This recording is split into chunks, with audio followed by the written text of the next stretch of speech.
Hello everyone, time for another video game pickups. I finally fixed the issue in my room where there is a loud buzzing sound while I'm speaking. That's finally gone, so I can now do pickups without annoying things. So let's go ahead. The first thing I got is gaming related, but not necessarily a game. It's the Legend of Zelda 25th anniversary. What's it called? Soundtrack CD. To tell you the truth, it was a little disappointing because there's only 8 tracks on it, and I thought there was gonna be something like 20, but a lot of the tracks are whole symphonies. That's pretty cool. So I got I found this at the local Salvation Army. I bought it because it was a import game, and really no other reason. If it was an import game, I probably would have list it.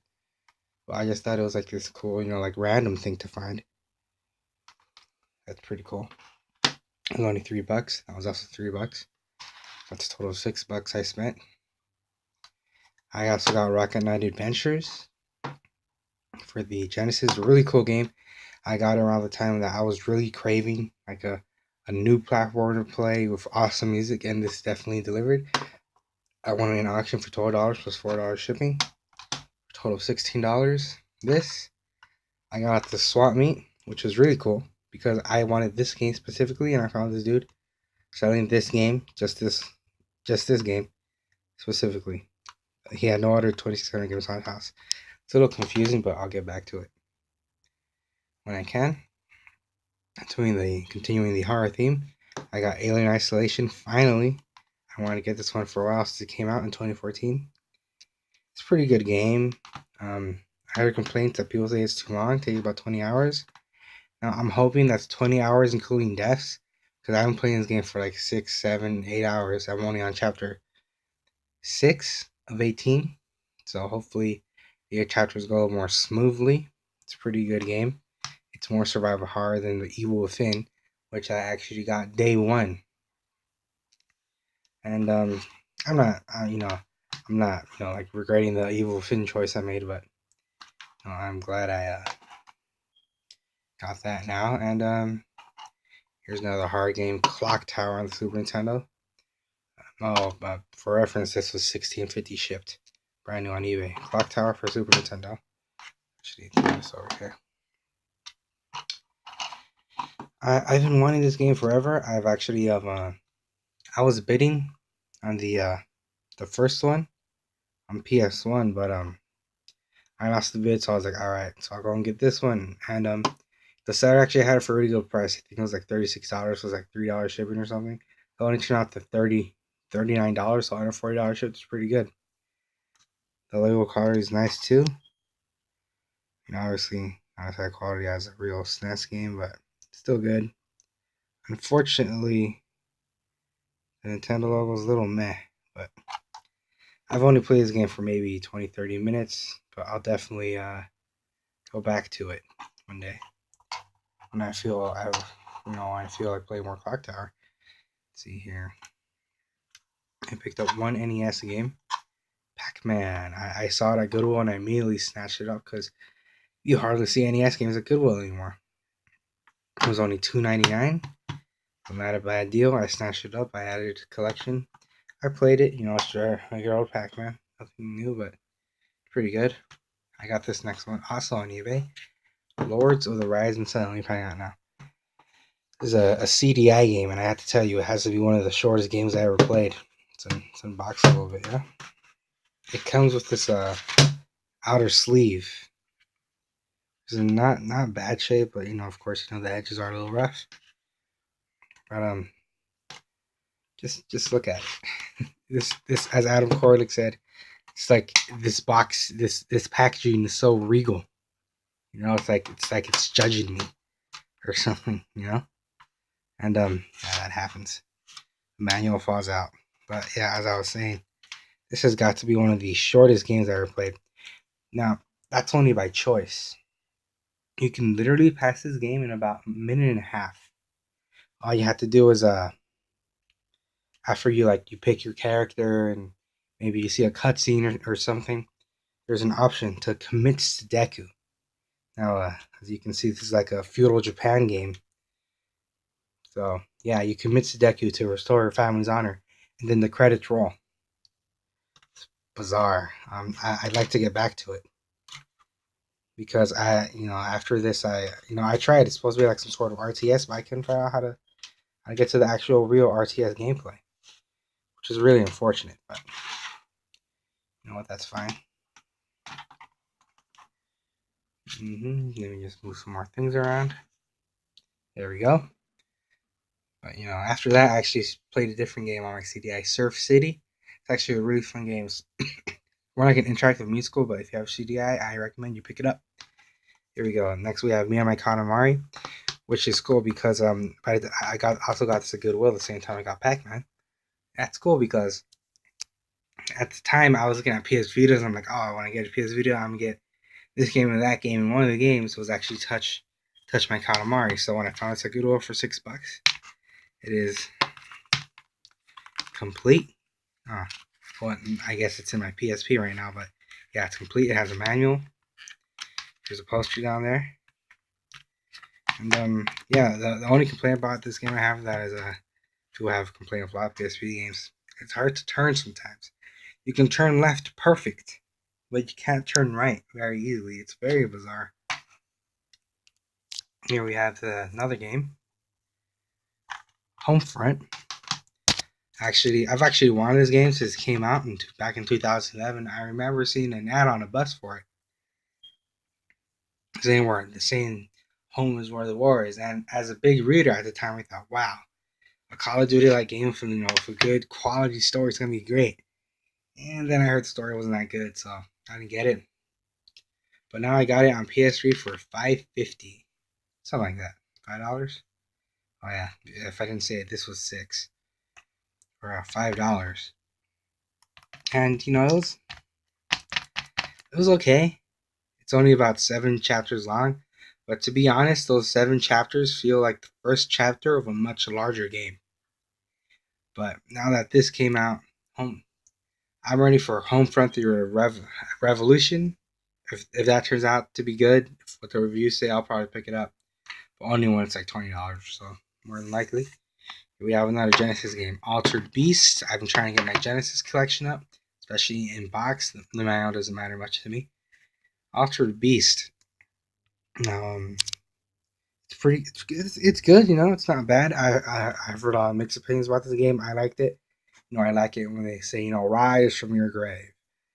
That's I really like that part. But yeah, Playing Genesis game. It was only $13.99, shipped on eBay. It was a buy it now, and for a first party Sega title with recognition, not bad gameplay in the box for $14.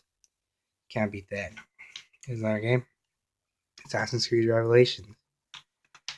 I've been playing Assassin's Creed recently. I played Brotherhood on PS3, but as most people know, it's actually the third Assassin's Creed game. So I was thinking to myself, all right, how am I gonna go about playing through the rest of the series? And I figured it out. After Brotherhood, I'm gonna play a sequel, Revelation, which I already played and beat, and then I'm just gonna play the regular ones, 1, 2, 3, and 4. So I'll be picking up 1, 2, 3, and 4. Sorry for the cut there. A family member just got home. As I was saying, I just played Brotherhood than this, and the other way I'm playing through the series is numbers 1, 2, 3, and 4. So I've been looking to get number 1 on 360 for around $5 in good condition, but GameStop has it for $10. I'm not paying $10 for that game. And then my local video game store also had it for $10 on 360, but on PS3 it was $5, and I don't want it on PS3. I want it on 360. So hopefully I get that soon. And here we go. This one is purely collector's sake. Silent Hill 2: Restless Dreams. I have the greatest hits version on PS2, which is actually this version, but on the PS2 because the regular Black Label doesn't have all the extra stuff that the Xbox version has, and that has I think an extra ending and an extra scenario with Maria. Very good game. I recommend you get it on any platform except the HD version on PS3 and 360. That is not worth it. It has tons of glitches. Don't buy that. But very good game. Highly recommended. And let me just make some room here. Something else. Now this is the deal of the what is the deal? This has been the deal of the year so far. Let me just get everything in order. Okay. So I did go to the swap meet last weekend or 2 weeks ago, and before I even got to the swap meet, I saw this like lady on the street that had like this whole neighborhood, not a whole neighborhood, but there was like this like a parking lot, people selling games in it, and I went through there and there's no games, but as always, you should always ask, do you have games? Because sometimes, yes, they had this in a box, Pokemon Silver for $6. See if I can open it with one hand. It's probably not gonna happen, but yeah, she actually had this and a GBSP 101 Pearl Blue, the one with the backlight. She had this and that for $25. But I did not want to pay $25 for that because I only had $27 to go to swap meet, and if I did that, my adventure would have been over. So yes, this was $6, and that was a pretty good deal. But it turns out that day was the day of the Game Boy, because once I got to the swap meet, or to clarify, for me, when I go on a swap meet, you can get off at the bus stop in front of the swap meet, or a bus stop after, and there's about 2 blocks of just people selling who were too cheap to pay to go into the swap meet. And that's where I got this. I got all these games for $15. And you're probably thinking with the NHL 2000, I thought that was a bum deal. But yeah, those are just the shitty games. So yeah, obviously I got NHL 2000. I'm probably going to trade that into my local game store because I'm building up trade credit. True Lies, once again, I'll probably trade that in because I'm building up trade credit. But here's where the good stuff begins. Tetris. Now I did the math, and all this came up to like $1.36 each game. I got Tetris, Super Mario Land 2, the 6 golden coins, Stargate, which is a pretty cool puzzler game, Pokemon Blue, Pokemon Red. Now this game is mint. It's super cool, dude. This is probably the second most mint I've seen, or the first most mint in person, but it's super mint. It's almost no imperfection.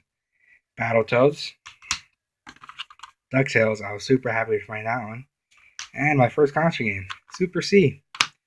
So yeah, I got all that for $15. So that means each game was $1.36, I think. And for games like Super C, that's like a $8 or $10 game. DuckTales, that's like an $8 or $10 game. Battletoads, $8 or $10 game. I'm glad because when I went to the swap meet that week, my goal was to get. I told myself I need to get my Nintendo on, my first party Nintendo, my recognizable games. I was more looking for like NES, SNES, GameCube, Wii, stuff like that. But this is great too. God, this was $1.36. It's usually like a $20-$24 game. I don't know, maybe the re-releases will bring the price down, but it's cool because I just got like these. This one's more like an $18 game, 20. But God, how much did I pay for it? I paid like $8 and change for these games. It's insane. At least my local game stores especially sell these for like 30. So I was super happy about that. But all I have is this like really bad pink Game Boy Color. So I'm hoping maybe the lady, the lady who sold me this, so that's the Game Boy. Now I'm trying to talk to her $15 the next time I go. So thank you for watching, and have a good one, folks.